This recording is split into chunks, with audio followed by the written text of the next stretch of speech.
Hola amigos, ¿qué tal? Soy Guillermo de la Escuela Tiempo de Tango y hoy quiero hablar de algo que es muy extendido en las clases de iniciación al tango y que es la enseñanza de la caminata, comenzando el movimiento del paso hacia adelante con la punta del zapato buscando el sitio donde pisar, convirtiéndolo en algo artificial. No sé por qué lo hacen, pero es bastante frecuente encontrar este error en las clases de iniciación al tango.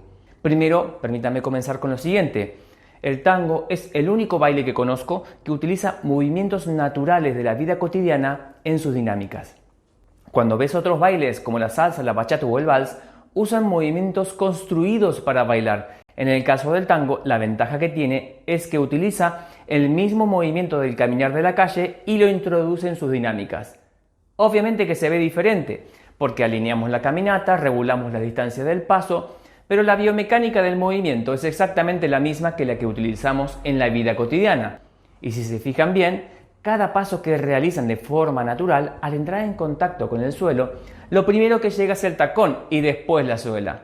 Lo pueden probar y si quieren llegar primero con la suela y después con el tacón, verán que además de verse artificial, es prácticamente imposible extender la pierna al realizar el paso, lo que quita elegancia y se vería un paso totalmente inseguro debido a la necesidad de mantener las piernas siempre flexionadas. La dificultad no la tenemos porque no sabemos caminar.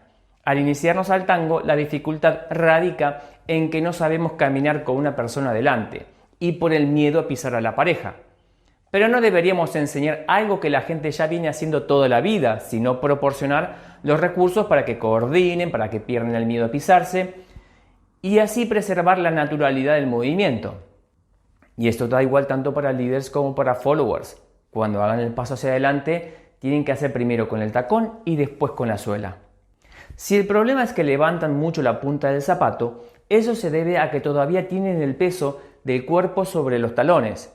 Cuando tengan más experiencia y pueden cerrar el abrazo y llevar el peso del cuerpo sobre las suelas, se verá que al caminar no se levanta tanto la punta del zapato. Pero eso tiene que ver más con la madurez de la postura que de la posición del pie. Por eso, no enseñes a caminar a tus alumnos de iniciación. Enseñá a coordinar y a perder el miedo, a alinear los pasos y ayúdale a estructurar el tango buscando la naturalidad del movimiento en vez de construir algo que ya saben hacer. Espero que les sirva este consejo y no se pierdan los otros vídeos que tratamos cosas muy interesantes. Un abrazo.